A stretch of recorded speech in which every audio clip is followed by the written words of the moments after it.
Wrestling with Wrestling's Past and Present presents Wrasslin Roulette.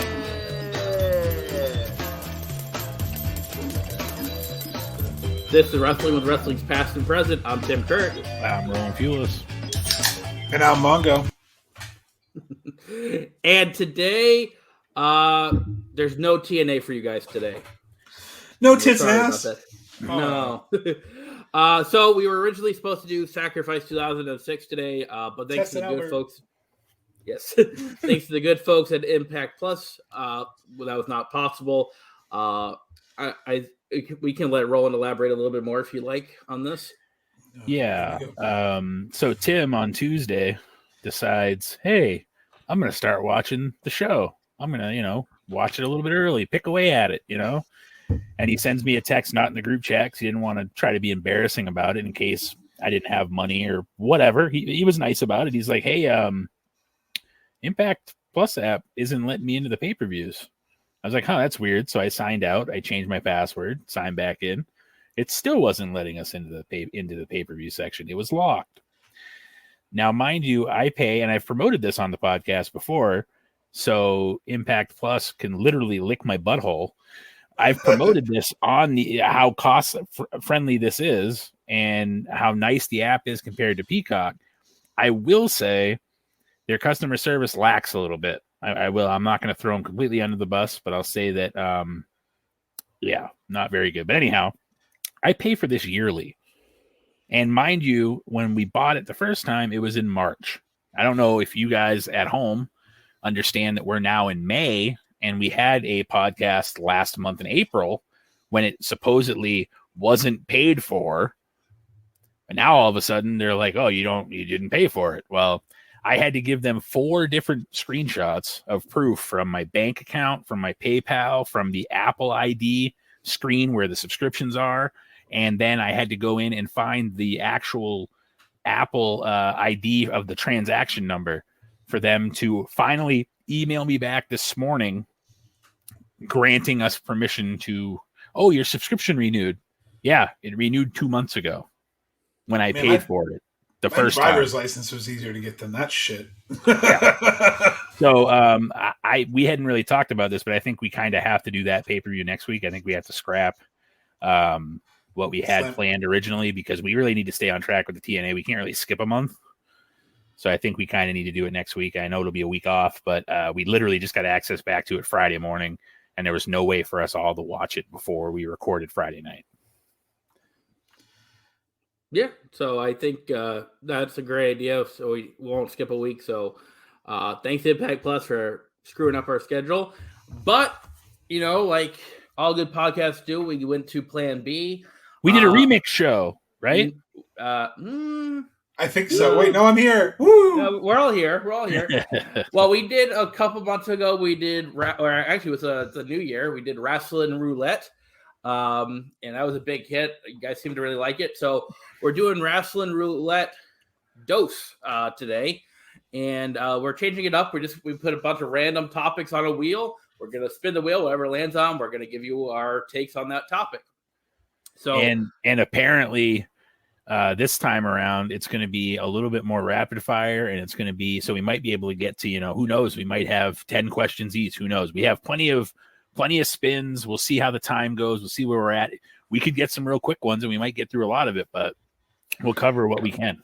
Yeah, absolutely. We may also fall asleep because we're recording this way later than normal. It's Speaking of that, Tim, would you like to? Yeah, would you like to maybe give a little? Yeah, before we went on the air, we were doing, I'll just say, a special project that we all three were in on.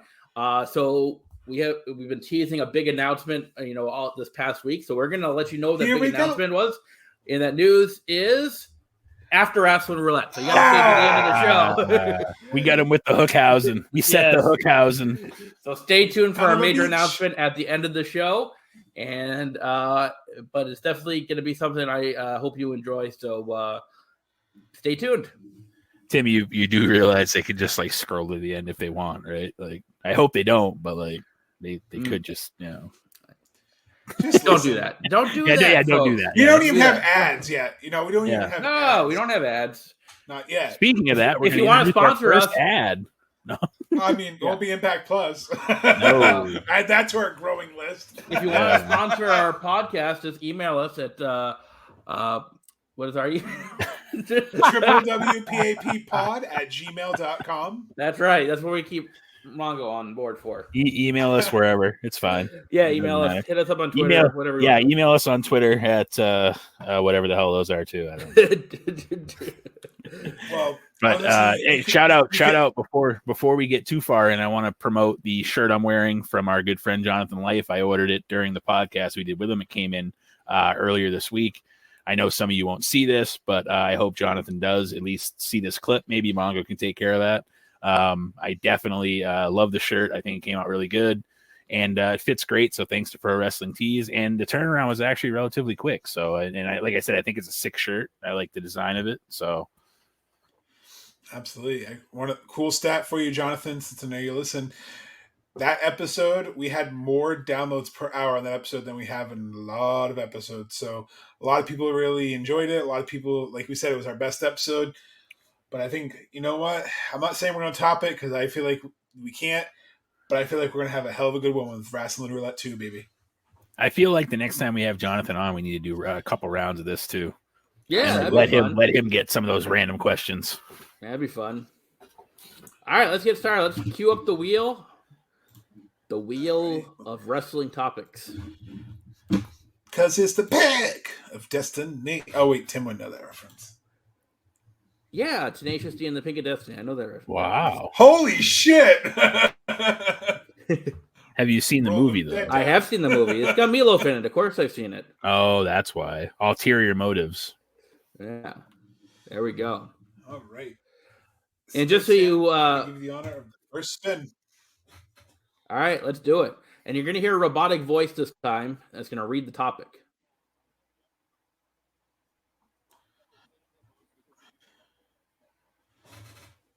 Good way to start the show. Wrestling moments. I didn't hear any robotic voice there though. No, I didn't either. But I believe the topic was most shocking wrestling moments. Yeah, the robot's already asleep. He's like, it's almost 2. Fuck this, I'm out of here. Anyways, wow, that's a hard one. I mean, the one that sticks out in my head is the Hogan heel turn. The Who's the Third Man, the formation, the NWO Bash of the Beach '96. We've covered that episode, so listen to that in the archives to get our take on that. That's really the big one. And even though Bobby Heenan kind of spoiled that moment a little bit, that's a huge one. I think another huge one for me would be when McMahon bought WCW. Maybe not so much that WCW got bought out, but that Vince McMahon was the one that did it.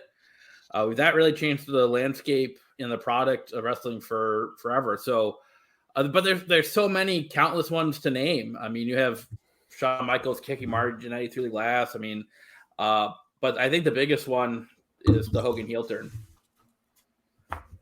That's a good one. I agree. All right. Bro, do you have anything to add to most shocking moment yourself, or? Well, I mean, I don't want to take away from Tim's topic, but I will say that even though we kind of had an inkling it was going to happen, I think CM Punk coming back to wrestling was pretty shocking after 7 years. I mean, I know the internet kind of ruined that, but I still think for the record that when he came out, it should have been MJF coming out to the music and you know, then Punk coming out later. I think that would have been cool. But yeah, and it would have set up the future of why they had a match too. Like, you know, he didn't have to go there right away, but he could have been like, hey, you remember that time, you know, when I was supposed to come back and you decided to troll me? Like, it would have just added more to that. But I think that's a very shocking moment in itself because, me included, I don't think a lot of wrestling fans thought we'd ever see Punk in a wrestling ring again. Yeah, that's a good I one. think I'm going to do one that really resonated with me. I just want because I just want to do a quick one. I think to me, Daniel Bryan returning recently, back when he returned in 2018 out of retirement, Just because I remember hearing the news on Twitter, and you're like, "Holy shit, is this real? Is he actually coming back?" And now seeing the career he's having, so I think to me, along your lines, Tim's line, I think not storyline wise, but I think a return of Daniel Bryan to really shape the landscape of wrestling in these past few years. Yeah, and now we're gonna all good choices. All good choices. All right, here's roll and spin. Wake up, robot. Best masks. It's one of the shittiest topics on the whole wheel. To be honest, it's tough for me because you have guys now. I'm a big fan of Penta's masks, where it's more open at the bottom. But going back in time, you have guys like La Parka. You have certain masks like that just resonate.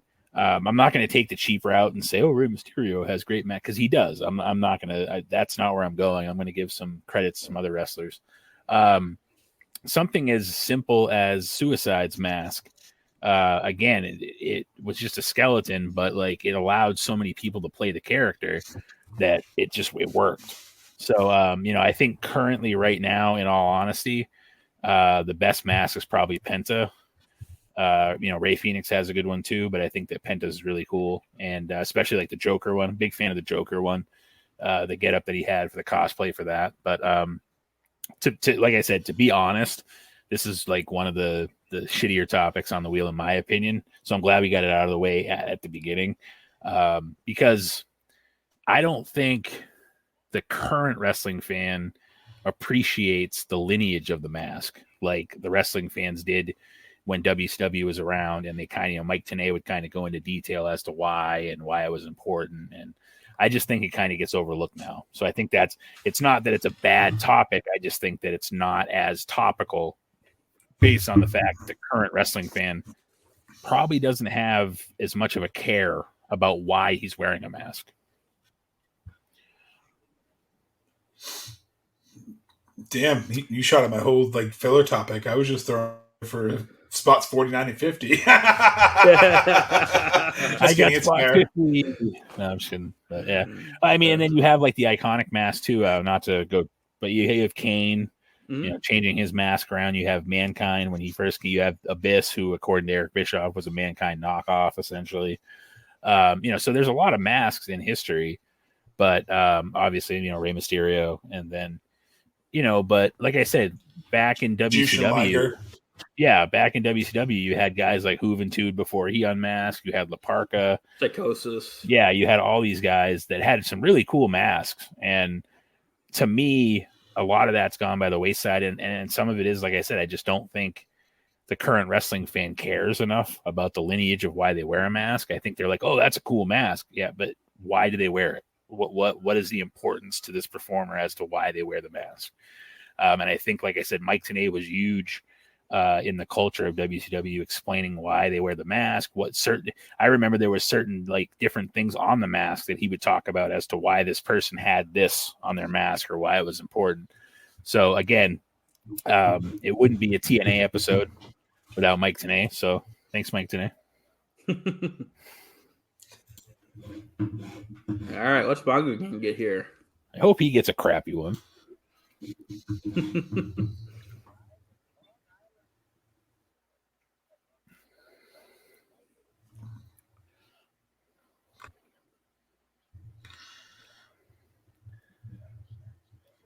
I have no idea what happened. Nope, none. So, sorry, best face paint is what I got. Sorry, it's a little the wheels being a little glitchy. I apologize. So that's another filler one I kind of put on there, but I think I gotta go with Ultimate Warrior for the best face paint. Just his color schemes, just how simple it was. It wasn't over the top. And then currently Jeff Hardy and Finn Balor. Jeff Hardy literally uses fucking paint pens. So like that shit's dangerous. Like he's not like Sting using like special makeup. He's like literally using Posca paint pens. Like, dude, those things are gonna kill you. That or that ladder bump you took on Dynamite. That was not to like creep on Mongo's topic, but holy fuck. Like, why do you have an aging Jeff Hardy and a guy who's supposed to be like one of the future pillars of AEW try to kill himself in a match that essentially at that point means nothing in the grand scheme of things? I know it was an Owen match, but again, it was a round of 8 match. It wasn't like it was the finals. It wasn't for a title. And he goes up on this 400-foot ladder and takes this awful bump on chairs. Jeff, to his credit, was smart enough to stand up and try to catch him. But Darby kind of overshot him. Jeff grabbed him a little bit, but Darby ate some shit hard, like spine first on those chairs. And yeah, I don't know. And if you had to hold on before we go past this subject, if you had to pick one person, Monger, you're picking the Ultimate Warrior as like the fate. Like if you had to pick one. If I had to pick one, who would your one be? Ultimate Warrior. Tim, who would your one be? I gotta go with Sting. It just his face paint's iconic. Yeah, I think that it's funny that they were tag team partners too when they were younger. Blade Runners. But yeah, I think that the only other person that even remotely stands out is Darby, just based on the fact that his is creative and different. But I mean, there's not a whole lot. I mean, you have the Road Warriors, obviously. I think that's an iconic face paint duo. But yeah, I would also add Goldust. Oh, that's true. That's a good point. I didn't even think of Dustin. That's true. Yeah. I honestly like Dustin's paint better than Goldust's paint. But yeah, that's a good one.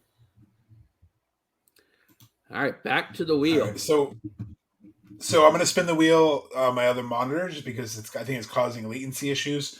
So I'll just tell you what the topic is. This motherfucker's got 2 monitors. Tim, this motherfucker's got 2 monitors. How many monitors do you have, Tim? I got 1. Yeah, me too. It's connected to my fucking laptop. Mm-hmm. Anyways.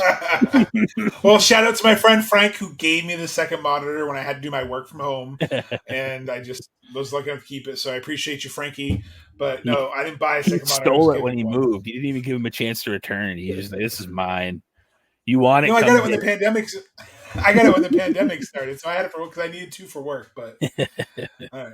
On that note, we're going to spin the wheel of fun and see what Tim has done.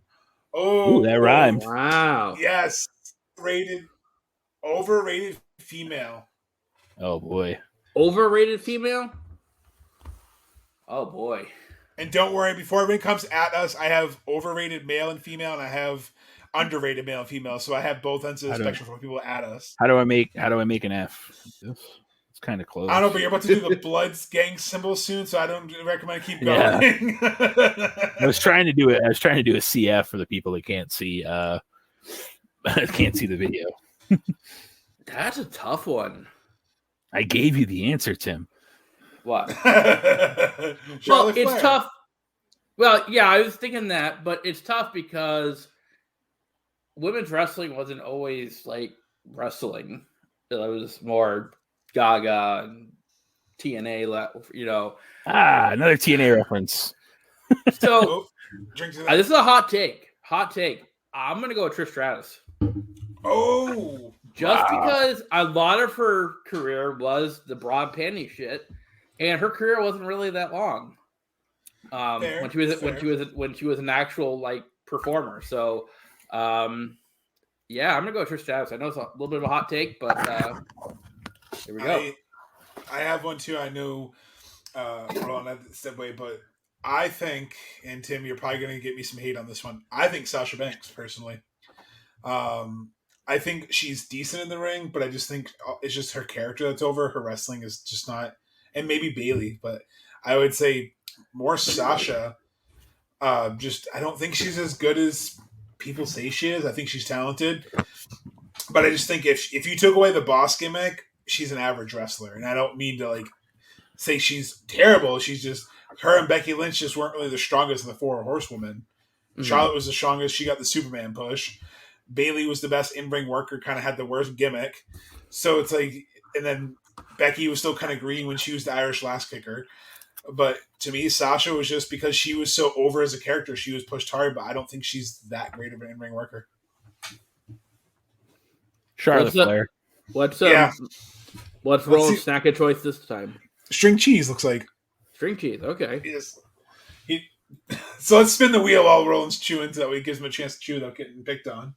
I love how Tim sells me out every fucking chance he gets. Oh, I was hoping Roland got this one. I was hoping. Worst wrestler turned actor. So worst wrestler turned actor. Terry Bollea. Yes, I was waiting for that. Except Mr. Nanny's a fucking national treasure. But yeah, I was waiting for that. I mean, to be fair, the Miz is pretty bad too. Which Marine? Yeah. 1735. I mean, to be fair, I think there's only two, well, maybe three that you can qualify as up there, and that would be The Rock, Batista, and John Cena. After that, there's really not much in the way of succeeding, I guess would be the best way to. And like I said, I think we all can agree to that no one, and The Rock means no one. Yeah, right. Wants to see Hulk Hogan ever come back. Like, just ride off into the sunset, call it good, stay in your beach shop, drink with Flair, marry the woman that looks like your daughter, whatever the hell you want to do. Like, I don't care. But, right, there you go. No one cares anymore about seeing him on WWE TV. No one cares. Like, Vince, don't bring him back. We can, like you said, we can go without seeing Ric Flair too. Like, no offense, he's 70 fucking 100 years old. It doesn't. And and here's the thing, and I'm not trying to like get people upset or get Ric Flair like fired up at me because God knows, Flair could probably kick my ass still at 70, whatever. But like, he's like, I still have one more run in me. Rick, you almost died like 4 years ago. Just give it a rest, bro. Like, he's got to pay for that last divorce, man. Yeah, well, that's shit. But yeah, I would say that honestly, if I had to pick the worst wrestler turned actor, I would say that to be 100% honest, I think Hulk Hogan's movies have all sucked. Although, what the hell was that movie where he was a robot kind of guy? Suburban Commando? Yeah, that one was low key kind of good back in the day. Like, they had the Undertaker in it too. Yeah, it probably doesn't stand up much now. But like back in the day, I thought it was cool when I was like 8, but whatever. My 2 cents on this, and I'm kind of debating if I should say it or not. But say it, pussy. You've seen like 3 movies. Oh, well, I was gonna go with X-Pac in China. That's a good one. It's funny that I yelled "say it, pussy" when he started talking about what he was going to say. But I'm not even going to say mine because Tim won, so we're just going to spin the wheel. Yeah. There's really no way to top that one. So. There's no way to top or bottom that one. Gross. So, dream matches. And I know we could do a whole episode on this, but I just think if you could have one dream match, and this was Kenny's question actually, whether they are dead, alive, past, doesn't matter if they wrestle at the same time. Like, what would your one dream match be? So, for me, I know they're still both live wrestling. I think it was that Sting versus Undertaker that never happened. That Sting Undertaker match I always wanted. Tim? Yeah, that's the first one that comes to my mind too. Sting Undertaker. Or Mr. America versus Hulk Hogan. Because we know they're not the same person. No, they're not. They've passed the lie detector test. Or Rock versus Shawn Michaels. I think that would, if they could have put their beef aside, that would have been fire. Shawn Michaels, AJ Styles is mine. That would be amazing. All right. So and now we're back. Now, mind you, like prime both. Right. Oh yeah. That's the fun of these games. Like, yeah, if you had like Shawn Michaels like 95 and AJ Styles like 2007. Holy shit. So let's see what Tim gets for a topic. All right, here we go. Mind you, during this time, hold on, don't say it. Mind you, during this time, we can't see what can you see, Tim, what he's spinning? No. Yeah, so we can't see. So he could be just bullshitting this whole thing right now. So, we'll call it legit for right now, but we have no proof how legit it is, folks. Yeah. I actually have the list that I can share afterward that shows you all the winners that were drawn. So, yeah, but still, I can screenshot and put it right in. Correct. So Tim's gonna hate me. So we had best masks earlier. Here's the other filler: worst masks. Oh God. Because worst mask. Oh, I got some good one for this one. Oh, dude, I forgot the Fiend's mask for like. Yeah, that's a good one. Son of a bitch. Anyways.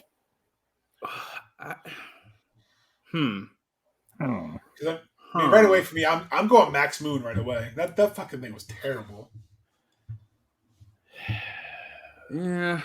I can't think of it. Golga was pretty terrible. Remember from the oddities? The little brown Golga, yeah, thing? that was. You leave John Tenta's fucking memory out of it. Shockmaster, I would probably have to go with that one. Yeah, the bedazzled stormtrooper helmet. Yep. That's a good one. Even recently, Randy Orton when he had his face burned by the Fiend. That weird, like, I don't even know what it was. So, and then I don't really think there's a current mask that's like bad though. Like, do you? Like, there's nothing out there that like screams like, wow, that sucks to me. Like, they're all at least decent to look at. Like, there's no. I mean, I'm sure there's someone out in the Indies that has like a glacier mask or something. No, the Indies don't count when it comes to us seeing it. You know what I mean? Like, actually, it needs to be something we can see. I don't know. Yeah, the only one I can think of was probably Nyla with her weird little like mouth guard that makes no sense. Like that like metal like half mask that she rips off every time. Oh, the thing that fell off of Karrion Kross's helmet. Yeah. Yeah. Yeah. I would maybe even put Vader's up there for worst mask just because like I mean, to be fair, it's a very simplistic mask. Yeah, so that's what I mean. With it. Yeah. Oh, that one hurts, but it's fair. It's fair. So that's the second reference in a row, a week in a row that we've had a reference to one of the Savage brothers, though. Not Macho Man, but like Fred and Ben. I mean, we probably don't want to talk too much about Fred Savage based on his current accusations. That motherfucker just didn't learn. He should have stayed out of Topanga's damn dorm room. All right, well. All right, Roland, let's see what we got for a topic for you. Hopefully it's not Boy Meets World. I love how he says, let's see, when he's the only one that fucking see it. Well, otherwise, the whole stream. So this one, underrated male wrestler. Like someone who you think's underrated.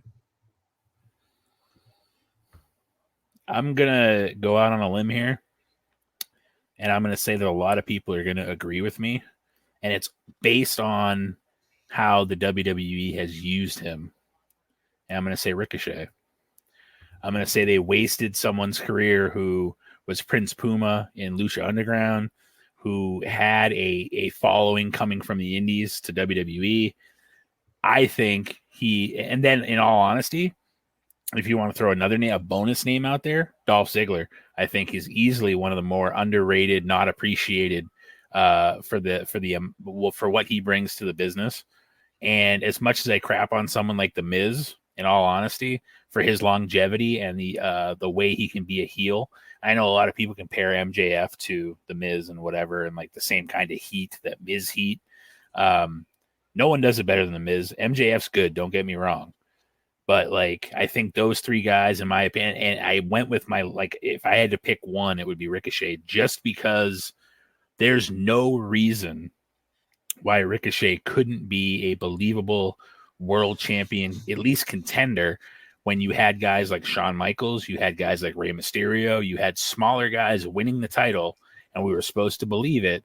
And now all of a sudden, a guy that has probably some of the best ability in the world is being treated like a mid-card guy who I know he has the Intercontinental Championship. I know that that's like a thing, but like no one gives a shit. Like no one, his title reign, it doesn't matter.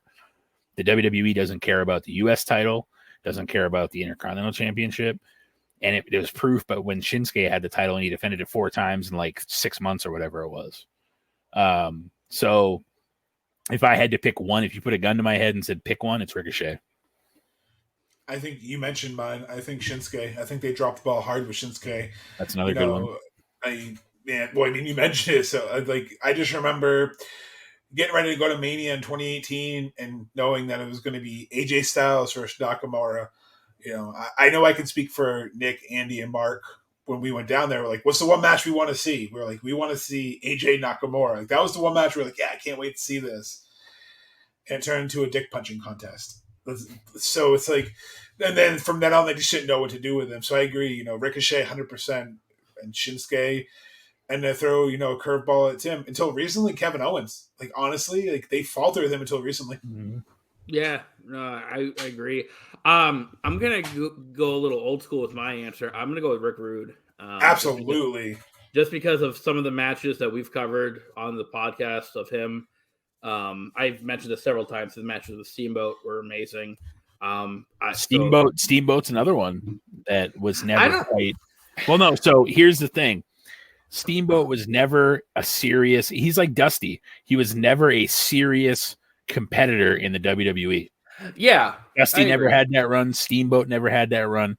Rude never had that run anywhere. They never gave that poor fucker a chance either. And he was so over as that slimy.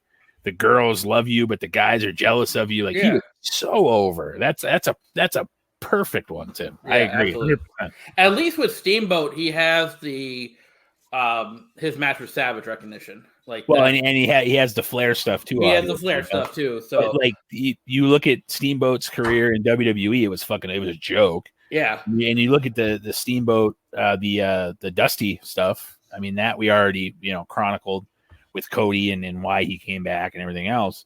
But I mean, these guys were champions elsewhere, and same thing with a guy like Ricochet, a guy like Rick Rude. All these guys we've mentioned have proven their worth other places. Bobby Roode. Yeah, and then Vinnie Mac gets his hands on him, and he's like mid card. Mm-hmm. I mean, it's like when Matt Hardy came back, after winning titles, and here's the WWE ECW World Title. That's all you get. Yeah. You don't even get the best consolation prize. But all right, let's get a Mongo spin in here. Watch him get a good one. Watch him get a really good one, Tim. I know. This one is SmackDown theme song. So the opening song. So the best SmackDown theme song. If you say the beautiful people, I'm done with this show today. No. While I like that song, it did not fit wrestling. I don't know the song, but the one that that Drowning Pool did. Put the body on the floor. No, it was break it down. But that was right when they had the fist era. It was that era of SmackDown songs. I'd love to say I knew which one you were talking about. Yeah, I would like to say that I knew the names of the SmackDown songs. We're gonna find out. Well, and we discussed this a little bit last week that the Raw always had better theme songs than SmackDown. Yeah, the Raw themes were fucking bangers. So I have that one on the wheel too, but see, you think I'm lying. Let's see. So this is live on air here, but so while I'm doing that, why don't you guys say what, Tim? What are your thoughts on the SmackDown Fist? Oh, the Fist set. Yeah, it's an iconic set. I always thought it was kind of hokey though. I don't know. I just thought it was a little too childish for me. I honestly like the original SmackDown set with the Titantron. Yeah, that was cool. I agree. I think that was the best set. The Fist set that was a little overrated.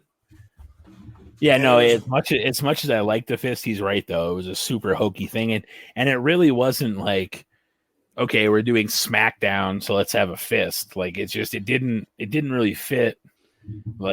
Obviously you can't have someone smacking somebody, but it didn't really fit the SmackDown. It's hey, it's a fist. It's okay. So, and the song was called "Rise Up" by Drowning Pool.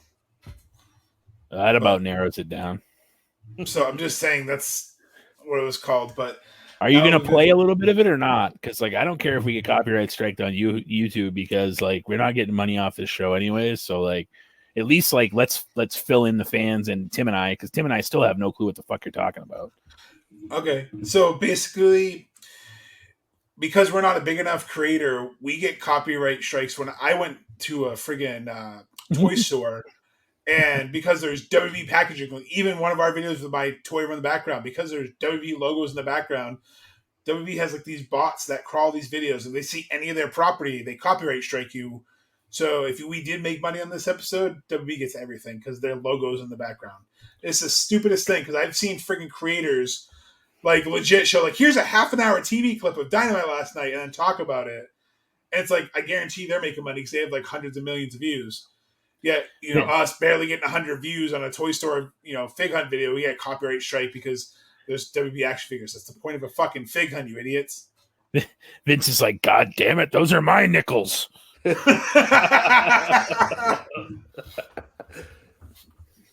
see if we can get this queued up for you so you... Of course, there's a stupid like 5-minute intro. And it was on the SmackDown vs. Raw game too, Roland, so maybe you might remember it when you hear it from there.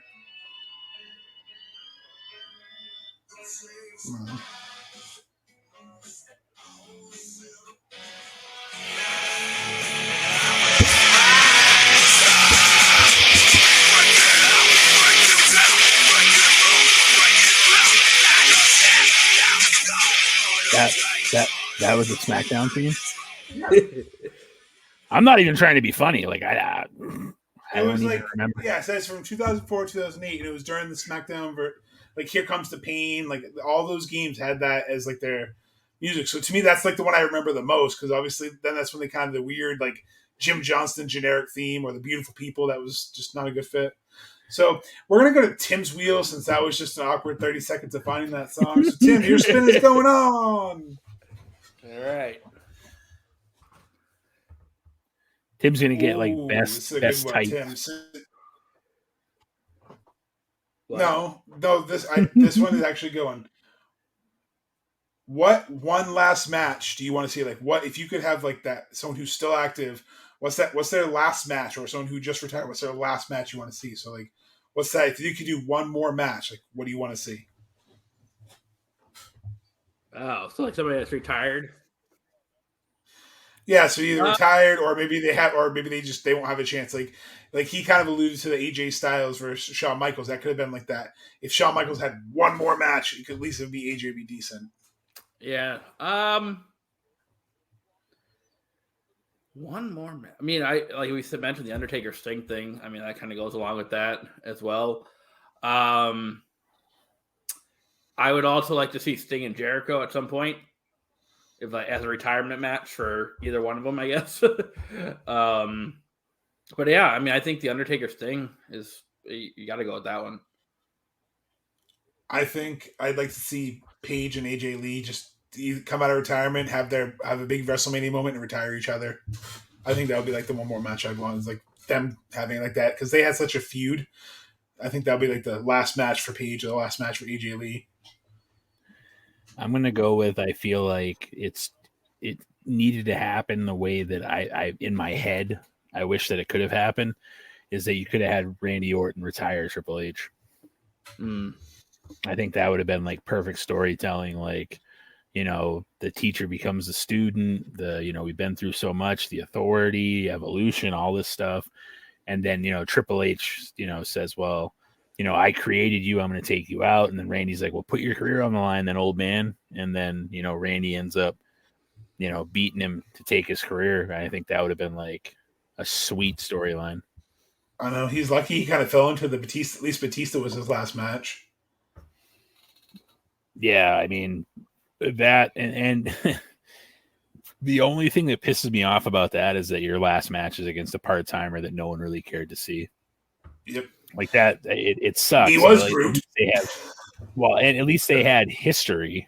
Yeah. But still, it's like, I think that, and honestly, to be fair, I guess you always, iconically, you think of like that Flair Shawn Michaels moment. You know what I mean? You think of moments like that where, is it really a good thing to know that your career is over? So, I guess Triple H, having the heart complications and stuff and the health issues that he has, The only thing that bugs me, and I'm going to say this now because I didn't mention it then, he comes out to start out WrestleMania Night 2. He needed to be in his fucking gear, and he needed to take his goddamn boots off in the ring and leave them in the ring and have that entrance one more time. Not come out in a suit, not come out whatever. Give him a grand entrance in his gear. Nobody would have expected it. He would have came out in his gear. He would have came out, did his thing, said, I wanted to do this one more time. And, and then at the end, they're just like, his boots are in the ring. It's like, he didn't even wear those fucking things to the ring. I wish that, I know why they did it. I get it. But I just wish they had thought about it a little bit more, because I think it would have meant a lot more, not only to Triple H, but also the fans, if it had, if he had been able to gear up one last time, even if it wasn't for a match. I think that him, psyching himself up, getting ready for, that entrance with his gear coming out, maybe even giving him like a grand entrance would have been really huge too. Yeah, I think one more before we spin for you. I forgot, and I know we've said it multiple times, but it's John Cena, Kurt Angle. I think Kurt Angle going to Baron Corbin was a fucking stupid decision. I don't care that heel heat. What good did it accomplish him in the long run? Absolutely fucking nothing. John Cena was at WrestleMania Thugonomics. You can't tell me you couldn't have put even like a 5-minute match together with them. And like it did nothing for Elias. So it's like you wasted that opportunity. And it's like, Kurt Angle has expressed that he wants it. Cena wanted it. Mm-hmm. Don't understand why it didn't happen. And I wish if Angle's neck wasn't all messed up, I wish they could have done that one more proper. Because again, like your Randy Orton Triple H storytelling, the ruthless aggression to that, like again, it's a whole student becoming the master thing, like you said. Mm-hmm. So that's a good one. So we're gonna spin for you and hopefully get you a good one so you don't get angry. Ooh. You'll like this one. Craziest spin. Like what's the craziest spin right now that you can do? The what? What? Craziest prediction. Excuse me. Oh, prediction? Oh. Yeah, I was gonna say like the audio was a little weird there for a second. Craziest prediction.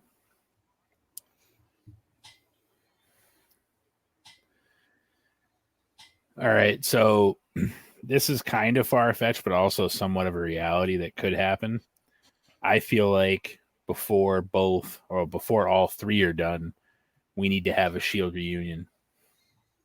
And I know that there's talk about Moxley going back and all this stuff, but I think for that moment of time, that era when they were together, they were so dominant and so important to the product at that time. And I'm not saying that it needs to be like a one-time thing. We can do like a 6-month thing, like leading up to it. We can say, okay, like Roman's away from the bloodline storyline. This could be a couple of years from now. This could be, whatever. For some reason, Seth and Roman end up together. They need a third guy. Well, Moxley's contract's up. They don't really tease it. It just happens. You know what I mean? They have the Scott Hall moment where he comes through the crowd unannounced, shows up, almost like he's a fan as a friend to these guys. I think that would be the craziest thing that I can think of off the top of my head that may not ever happen, but I think it would be huge if they did it correctly, and they could get some traction out of it too if they did it the right way. And none of them would need titles. Like that's the beauty of all this, is that none of them would need titles for this to mean something. Even if it's like a Stone Cold Legends type of deal. Like I know when people shit on, Moxley's not going back. No one said he's going back to wrestle. Doesn't mean, like you said, they can't do a reunion where he just goes back and has like a Stone Cold type of appearance or something. I could see that, and I think the fans deserve that because, like you said, the Shield was iconic. No. All right, you got one, Tim, or you want me to spin? The one that I could think of is my prediction would be I think Finn Balor's going to join Judgment Day. Ooh, I think because his kind of career has kind of been taking a downturn, and that's kind of what Edge is kind of playing up with Damian Priest and Rhea Ripley, and I think he would fit perfectly in that stable. So that would be my crazy prediction right now. The other side. I think mine goes back to that dream match I was telling you earlier about with AJ Lee and Paige one more time. I think Paige, and I've been saying it, I think Paige still makes a comeback somehow this year. She's been ramping it up a lot more about her recovery and different, things she's been doing to rehab. And then she ended up taking the defensive towards it. And there's a lot of rumors that she's been cleared. So I think she at least comes back, even if it's for, like a 1 or 2 match thing. I think she comes back just because she wants to retire on her terms. All right, so let's see what we get for me. Give him a shitty one. Give him a shitty one. Give him a shitty one. No, this one was just a fun one. I'm going to speak on this one. Was why Shannon Moore sucks. I just put it on there to be funny. I'm glad you got that one. So we all know why Shannon Moore sucks. So, all right, Tim, here we go. All right, here we go. And that's a TNA reference.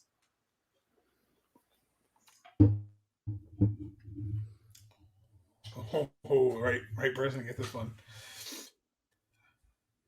All right.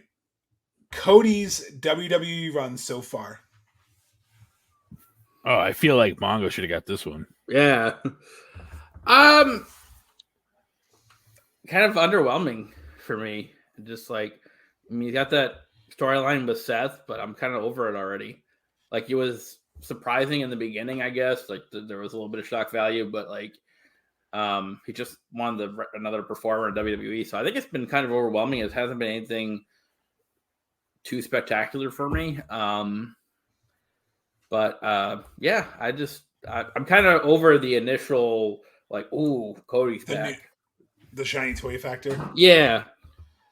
Adrenaline in my soul. Something, Cody Rhodes. I think that Johnny Hungy. I think that a lot of what I said last week applies to this question. That just like Roman, just like that they are shoving this motherfucker down everybody's throats, and they need to be careful. They need to not have him come out 3 times a show. They need to. He's not a main event player yet. You're trying to make him one, but you're also ruining him in the process by having him come out to his entrance music 3 times a night. Comes out at the beginning to be like, "Hi, fans," and he comes out in the middle to be like, "Hey guys, it's me again." And he comes out again to have a match, and it's like, okay, like a 3-hour show, we saw Cody Rhodes for fucking an hour. It's like, cool, that's great, but like, I just think it's a similar thing to like what Tim said, is that it's getting. They're trying to make him relevant, and then they put him in a match with fucking Theory. And again, that's fucking stupid too. Like, Austin Theory should be Austin Theory, not Theory. Like, well, Austin's his real first name. God damn it. We can't. No, just Vince, just die. Like, no offense. Like, just either like retire, die.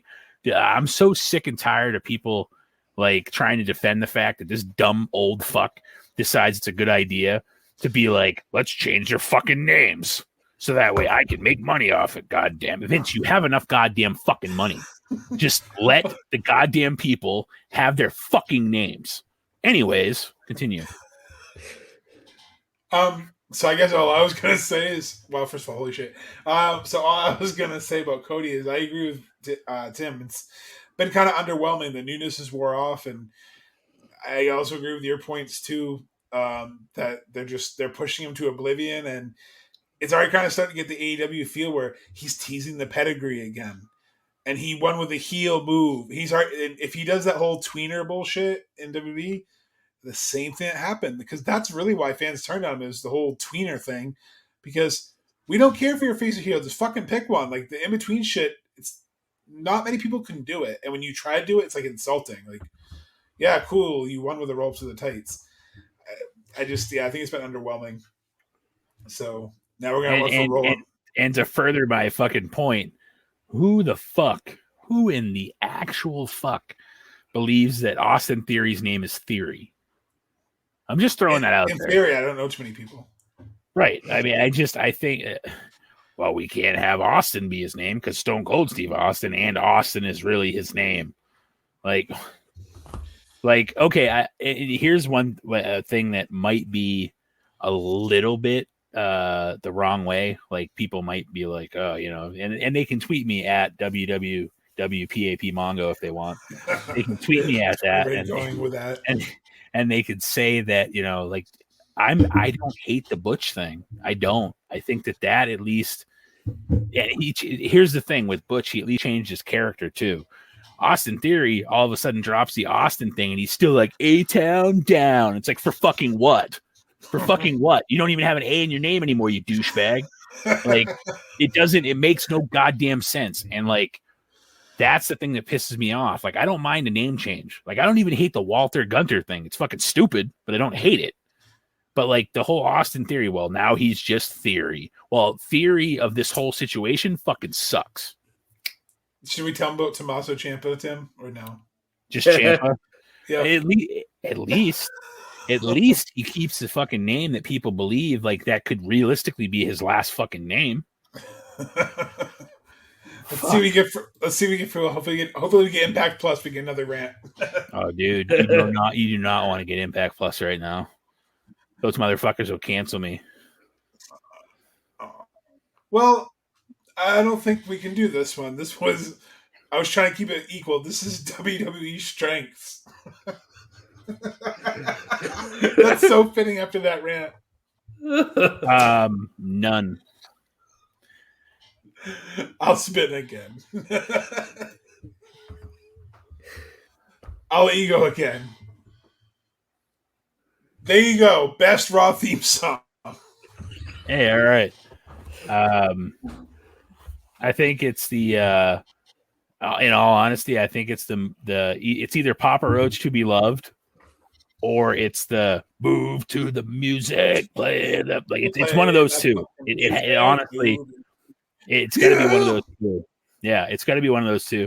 You get the money, we're in this together and through it all. Like they just, for whatever reason, the Raw theme songs hit so much harder than fucking the beautiful people. The beautiful people. Oh, whoa! Yeah. Meanwhile, Marilyn Manson's in the corner trying to suck his own dick, and Vince is like, "God damn it, that's impressive."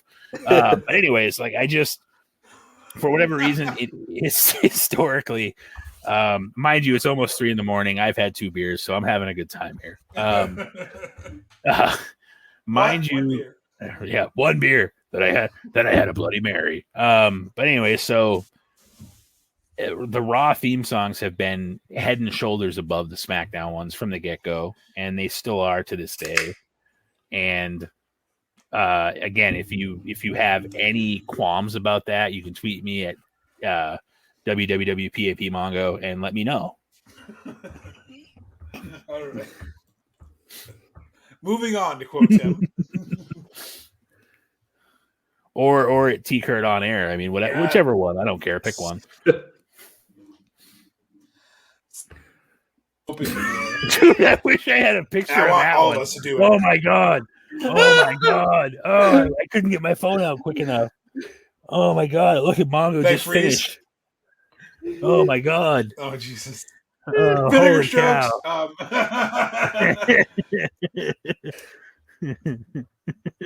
And we're canceled. Late night recordings. Yeah. So top 5 worst wrestling belts, like design. I wanted this one because I made a list earlier hoping that I got this one. Absolute worst belt, 24/7 belt, the Divas belt. It looks like a penny.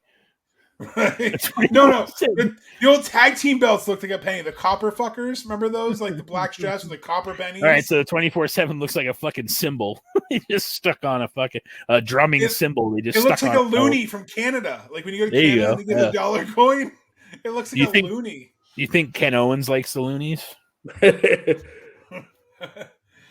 And also that green strap is just hideous. So yeah, 24/7 belt. And Emily's probably gonna disown me for this one, but the Divas belt, it's a butterfly. Like I know it's cute, but it's a butterfly. The current IC and current US title are absolutely fucking hideous. And then I have a couple others, but since I can only do 5, that ECW fucking silver championship that they had when they were on Sci-Fi was the ugliest fucking belt. It looks like they fucking took aluminum foil on a fucking belt and like etched it like when you were a kid with a fucking coin and then stuck it on a fucking strap. It was stupid. And I'm sorry that's the one that Matt Hardy had to win. I'm gonna go with the spinner belt. I always hated that thing. Yep, absolutely. That's fair. I'm gonna go with the Jeff Hardy TNA belt. Oh yeah, the face. Ugh. Yeah, that one was fucking hideous. For TNA, I don't know if Tim knows that one that well, But if you don't, Tim, look it up. It's fucking hideous. Anyhow. So you want to do one more round and then get to our big announcement? I think one more round, and I think honorable mention. Anyways, what belt were you going to say for TNA belts, Mario? The X Division one, like not the current one, but the late 2000s, like before they just switched over that weird like the one that NXT tried to copy almost with their original belt. Yeah. All right. So Tim, your last topic is please don't suck. Please don't suck. Please don't suck. I'm hoping that you want to buy you or I got this because Tim doesn't really watch. Oh God, I hope this records as bad as it's fucking playing. AEW problems, Tim. Oh, too much talent. So like, I don't even know what. No, they don't have enough airtime for as many stars that they have. Mm-hmm. Yeah, I think, and they're trying to incorporate Ring of Honor in there too now, and it's just I think they have very little time to do what they're trying to accomplish. So that's the biggest problem with me is they have just too many people. You are 100% right, and that's the worst thing they can do right now. Is try to incorporate, like right now they have the Samoa Joe storyline with fucking Satnam Singh and Jay Lethal and them, and it's centered around the TNA, the Ring of Honor rather, TV title, and it's like, but they don't have TV time to have like they're taking TV time away from other people for and they had this problem before Tony Khan bought Ring of Honor, so like it's even worse now. No. I think too, to add on to that, he needs to stay the fuck away from the women's division. Like he can't. Like he's so hot and cold to the women's division. Outside of Britt Baker, that division it's not where it should be. I know Kenny's vacation, but he should stay away from the booking the storyline because he wants to push the ones that just are too green or like I hate to say it, but are filling a quota or just the flavor of the month. Like for some reason, every time someone gets a championship, they have to fucking feud with Nyla. Like. 1000%, dude. I'm glad you went there because I was already thinking it. Like, and it's nothing against Nyla. Like, you know, it's just I don't understand. It's like it's the same path for every champion. It's like they win the women's title, they have to face Nyla, then they have to face Rio for some fucking reason, then they have to face Shida, and then Shida almost gets it. It's like I don't understand. You have Toni Storm, you have Anna Jay. You have Tay Conti. You have all these other women. I don't understand why they're fasting with like 4 or 5. You got to mix it up. Like Tim said, too much talent. The women's roster is pretty bloated now too. And like Ruby Soho, you know, has barely been on Rampage. Like she came in with big fanfare and she fizzled the fuck out. Ruby Soho. Anyway, Ruby, where the fuck you go? There you go. Well, and then and even to like put more on that like topic. Jade Cargill sucks. She has not gotten better. No, she's improved a little. I will give her credit. She hasn't, but she was so goddamn bad that you either have to get better or you may as well just retire. Like, and that's because she has a look, and they push her and they put the hose title on her. And then they decide, well, now she gets a baddies section, and they turn Red Velvet into this fucking Red Velvet was feuding with all these people. Now all of a sudden she's like, I'm a baddie. So what the fuck is a baddie? No offense. Like Tim said, the roster's bloated. There's too many, there's too many people, not enough TV time. So like they're like, well, what we'll do is Jade Cargill stealing TV time. So what we'll do is we'll have Mark Sterling go on with Tony Nese, and we'll have him go on with MJF, and we'll have him because he needs to be on TV 3 times a fucking night. Like it's a huge problem when every show starts off with it's all about the boom. Cole comes out, does his match, leaves, and the next thing you see is the fucking Blackpool Combat Club. They come out. This template he has right now is the same template every fucking week. Then Jericho Appreciation Blowjob Society comes out. They all blow Jericho, and then they leave. Like, it's just, no offense, it's the same 12 people on fucking TV every week. Every goddamn week. It's like what we complain about Raw. They're falling into the same trap. Mm-hmm. The difference is they don't have that third hour to have questionable content on that. It's worse. And that's the problem. You can't fall into the same trap. Bloated roster, same 10 people featured, because it's why people are going to go back to WB. And I put it on there because people always accuse us being AEW only fanboys. We're wrestling fans at the end of the day. I think that's a good way to end the wheel because I think it's fair. I didn't get my last question. You want your last question? Okay, What the hell? I didn't get mine either. I'll sacrifice mine for time then. I don't mind. Fuck the time. If my mom doesn't like it, then she can stop listening. I give her permission. I love you, Mom. Please don't stop listening. Well, anyway. Hi, Linda. Sorry it's over an hour, but luck would have it. You got Roland's choice, Roland. So you get to pick. You have freestyle. Okay. Well, here's where I'm going to go with this, and I'm going to say that they've already screwed up the Owen Hart tournament on the men's side. You needed to have guys like Dax Harwood advance to at least the semis to make it believable, to make it the underdog story. Owen was always the underdog in the storylines. I'm Brett's younger brother. I'm whatever. Harwood, dude, as the graphics department put it, needed to advance. I don't care who he faced. He needed to advance. That storyline had to continue for at least one more match. I feel like this Owen Hart tournament, they're setting it up so that way it's essentially going to come down to Adam Cole and whoever. And that's not what this tournament should have been about. People like Dax Harwood, people like, and it should be more underappreciated. Like here's the other thing. Some of the underappreciated stars in AEW should have been in this tournament for the right reasons. And instead, they put guys in it like Samoa Joe, guys like Adam Cole, guys who already have shit on TV going on. This was the perfect opportunity for them to put other superstars in the tournament, get them some TV time, and make it meaningful. And instead, they're like, here's Adam Cole, here's Kyle O'Reilly, here's Samoa Joe. And don't get me wrong, it's nice to see these guys, but they already have storylines on TV. You don't need to hear about Samoa Joe going in the tournament when he's still talking about having to face Jay Lethal and Sanjay Dutt and Satnam Singh. Like you don't need him to have a second storyline. Just like you don't need Adam Cole to have a second storyline.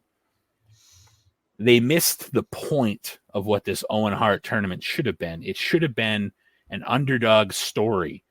I would have been fine with Harwood winning the whole goddamn thing. I would have been perfectly fine with that because no one, and I mean no one, would have expected it, and his relationship to the Harts would have made it even more special.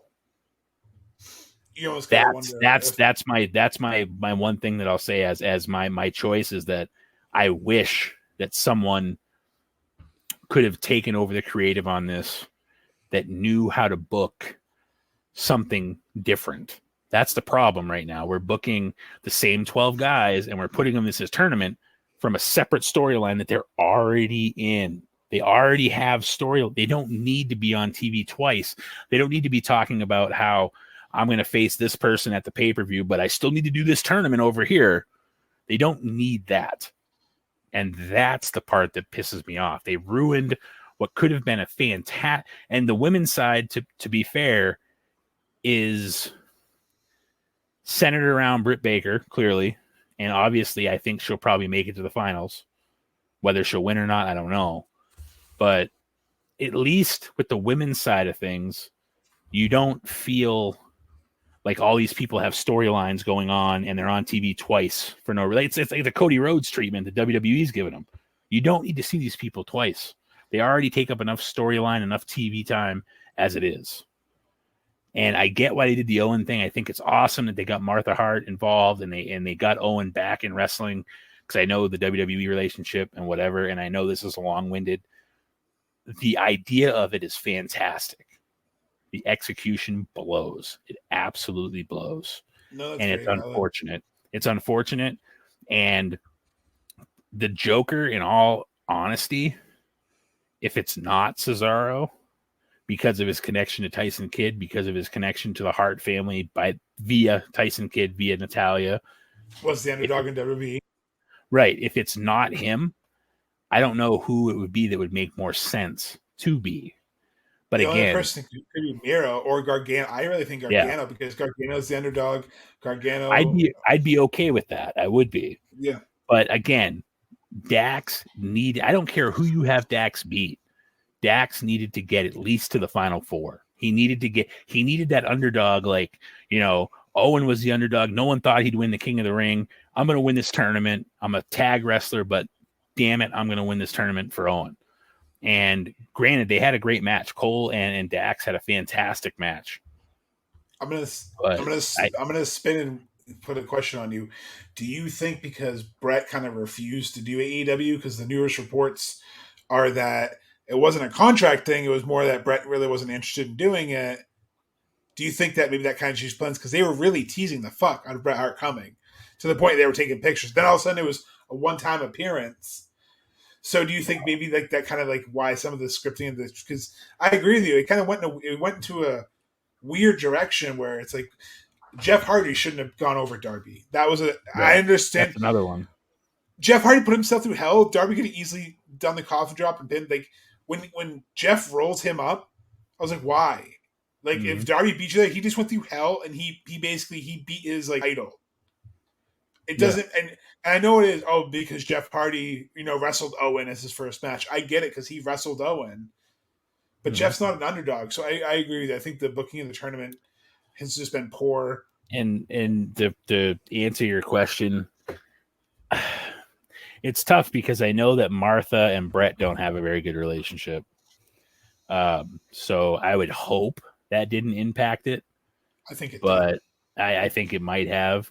But still, to take one of your more reliable guys for the last year and a half in Dax Harwood. Now, mind you, these motherfuckers are just like Santana and Ortiz, who haven't had the push they deserve in this company. You can easily say that Dax and Cash have not had the push they deserve while in this company. Santana and Ortiz the same way. But it's gotten a lot better with their Ring of Honor win over the Briscoes kind of helped. Right, I agree. Get them back in mainstream, yeah. But it also took them fucking complaining about it and threatening to leave for them to finally say, well, we'll give you a fucking bone. When they came in with all that heat, with all that, like, oh my gosh, look who it is. And they first paired them with Tully and they had that rocket ship and then they still lost. That was the main issue with it. Just like, I mean, how many times have Santana and Ortiz gotten close and never won? It was kind of like the Lucha Bros treatment. They'd get so close and then they'd lose. Well, same kind of thing. Santana was very vocal about their push, so I'm glad that they're with basically with LAX again. Yeah. So I think real quick before we go to our announcement, the only thing I kind of wanted to quick say, and I won't go on a long thing because I know Roland already took the pleasure for us, but it's good discussion, so it's not a bad thing. The whole MJF to WWE thing, I just want to say to people, first and foremost, his contract expires in 2 more years, as reported. He's clearly working everyone on the internet because he's getting everyone's panties in a twist because he's a businessman at the end of the day, and he's making sure he gets a big-ass contract from Tony Khan. The funny thing is, if he does go there, good for him, but the people who think he's going to be the same character are sadly mistaken. He made fun of PG Punk, he'll be fucking PJ Maxwell.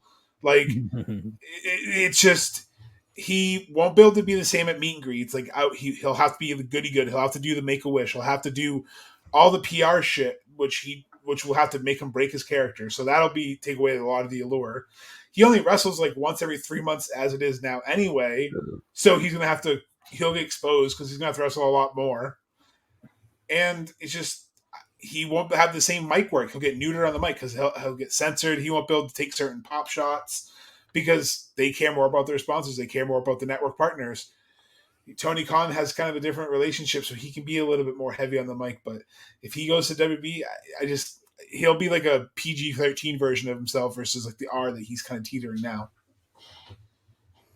Yeah. Well, I think that finishes up Wrasslin Roulette number 2. All right, here's what I want to do before we finish. Spin that wheel, and I want all of us to do one rapid-fire thing to finish this on one topic. Okay. Just real quick. Spin it. Hopefully get a good one. And then we'll do one quick one. Then we'll finish. This is perfect, actually. A random wrestling fact you know. Random wrestling fact that I know.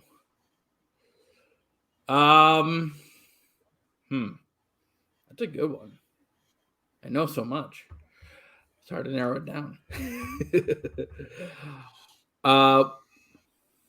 You got one rolling? I think a lot of people know this fact, but I think that it's important to bring it up. The history of the Royal Rumble, and that it was Pat Patterson's idea, and just how important Pat Patterson was to the business. And he's not with us anymore, and that's unfortunate. But for those of you who don't know, Pat Patterson tried for a long time to get Vince to agree to do that style of format of a match. Just like he tried to do the Iron Man match style. He fought for that for the Brett and Shawn match because Vince was like, well, nobody wants to watch people wrestle for an hour. He's like, well, Brett and Shawn can do it. So I think that the random fact that I'll say, and again, a lot of people know this fact, is just how important Pat Patterson is to the history of the Royal Rumble. Yeah, I would also go along with Pat Patterson. I would say Howard Finkel, he came up with the name WrestleMania. And he was the first ever employee of that's a good one. I like WWE. I think for me, like the Carney roots, I think that always fascinates me is that the term mark came from, they would literally mark the ticket when you walked in to say you were easy to get your money stolen. So it was an actual physical thing of someone saying, like, oh, this guy looks like a sucker, and they put a little mark on their ticket. So that's my random wrestling fact. Nice. So you're a Kazarni fan then? Oh God! So if we had worse gimmicks, he was number fucking one. Kazarni and Bastion Booger were like tied for one. What about TL Hopper? TL Hopper's on there. Gooker. What about Duke the Dump Drosy? Yep. Repo Man, the Goon, Isaac Yankum, Mr. America, and then Glacier, Eugene. I liked Eugene. Yeah, no, but looking unfair. Back, it's like, yeah. But that's why we didn't go over that one. But he was Eric Bischoff's nephew. Sure, he was. Random wrestling fact: he was not really Eric Bischoff's nephew. Just like Kane wasn't really the Undertaker's brother. Oh my God! Sorry, what? I spoiled it. I spoiled it for all the fans. So Tim, we had a teaser video on our socials at Triple WPAP Podcast and all of our social medias. And you mentioned at the top of the show, so would you like to share with the audience what our big announcement is? Yeah, so that's the when you don't make money on this podcast, that's what we can afford for a drum roll. Tim has all these sound effects, he just refuses to use them. So don't let him. That's true. Yeah, don't let him try to fool you guys. He has this whole thing of sound effects that he just doesn't use, and it's lazy booking. Wow. Gonna go there. All right, hold on. I'm pulling it up. Hey, you better get your money's worth out of it. Why do you do that? Sooner or later, they're going to be like Impact Wrestling, and they're going to just take it away from you, and you won't have it one fucking day. Here we go. Uh-oh. So all the fans. Since I promised for the 5 shares, we're going to try this gross-ass Flamin' Hot Mountain Dew soda. It smells fucking terrible. It's Billion Chuck Mountain Dew. Oh, that's about as bad as you think it would be. Is it as bad as the baddie section? That's a Vince Russo booking right there. That's fucking Mountain Dew on a pole, folks. Mountain Dew on a pole. I'm chasing down with a beer. All right, Tim, go ahead. I don't want to throw up on the. Mongo's gonna vomit all over his second monitor. You turn his jaws here.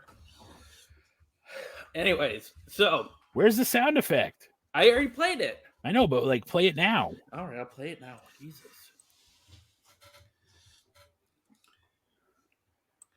Okay. We didn't hear a damn thing. What do you want me? Come on, Tim. Hold on. This is an important announcement that shapes the fabric of our podcast and the well-being of the future of this podcast. Whoa, that's trippy. Hold on. Here we go. I still hear nothing. You didn't hear? I don't know what to do. Anyways.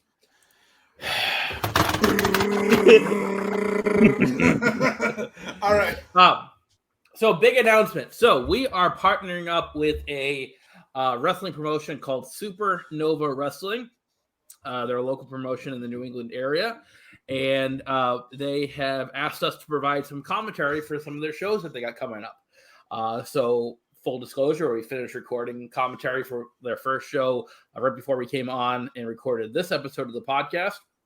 So we're really excited to partner with them. Hopefully it's a great partnership. It gives us more exposure. And it gets them a unqualified commentary team. But anyways, no, we had a lot of fun recording the first episode. So it should be available to you, I think, next Saturday and Sunday on Twitter and Instagram is when it debuts. So you can listen to us then. Roland basically set this up. It was kind of a chance thing that happened to us. But we owe Roland thanks for this opportunity. So we're really looking forward to expanding this partnership with Supernova Wrestling. So I'm going to pull back the kayfabe curtain here for a second. For those of you that don't know, I drive a cab. That's what my full-time job is. And I just happened to pick up someone who has their own wrestling promotion, ironically enough. We were talking, and then he reached out to me. I'm not going to take credit for it. He did reach out to me, and he was like, hey, we're looking for someone to potentially do the commentary for our shows, and we're going to be on some different streaming platforms as well as Twitter and YouTube and stuff. And, would you be interested? And honest to God, swear on all of my kids' lives, the first thing I said to him was I would not do it without you guys. And I felt like it was, I feel like it was a situation where I could have very easily been like, yeah, sure, I'll do it. But, I didn't want to have to do the play-by-play by myself, Tim, and B, I also felt like this was a perfect opportunity for us to get our podcast name out there a little bit more, to partner with a promotion who can put our name and put our logo on different flyers, put our logo on the screen that you're watching when the shows come out. And if anything, even if this doesn't work out the way we hope for both sides, which we're hoping it won't, obviously we want it to work out well. Even if for some reason it doesn't work out well, A, we tried, and B, it was the perfect segue to try to get a little bit bigger. Mm-hmm. So, Absolutely. and that's the one thing I want everybody to know is that the first thing I said to him, and again, I don't know if he wants his name out there, so I'm just not going to mention his name. The first thing I said to the promoter for Supernova was, I'll do it, but I need to make sure my partners with the podcast want to do it too. And I felt that it was something so big that we're such a good team in all honesty. Like, I know we crap on each other and we have fun, and clearly you can tell when it's the three of us, we have a good time doing what we do. And I just felt like it had to be that way. It couldn't just be like, hey, here's Michael Cole by himself doing commentary without Corey Graves, without Pat McAfee. We couldn't do it just one person. Here's JR by himself stumbling over which hand's right and which hand's left. Like, we're not going to do that. It felt like it was the perfect trial run for us to go a little bit out of our comfort zone. I mean, Tim's been a radio guy for a long time, so I know this isn't radio, but production wise, it's similar because we're working with audio files and stuff like that. And it's like the perfect blend of, what we do mixed with what we like to watch, what our passion is. So I felt like it was the perfect opportunity. No, very well said. I don't want to jump on you or anything like that, because you said everything that I'm feeling too. I'm excited to do this and excited to grow the show even more.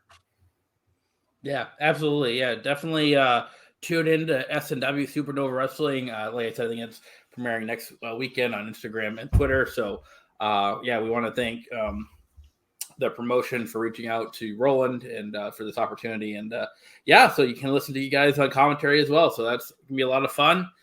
We hope you had a lot of fun listening to this episode, Wrasslin Roulette number 2. We're going to circle back to TNA 2006. Granted, Roland, pays Impact Plus. Hey, we have access now. It has Okay, been great. quick. If Only Nick 6 Foley hour gave week. you $10, we could have paid Impact Plus. True. Yeah, that's Yeah. right. Yeah. We're so poor, guys. Come on. So we're gonna circle back to Sacrifice 06. Go so you don't miss the TNA episode. So that's coming up for you guys next week. Thanks for tuning us in this week. It's 3 a.m, so I think it's time for us to sign off, get some sleep. Until next week, I'm Tim Kurt. I'm Rolling Fewless. And I'm Mongo. And this is Wrestling with Wrestling's Past and Present. God damn it, that was such good shit. My mouth's still on fire. I hope you're all having a nice day.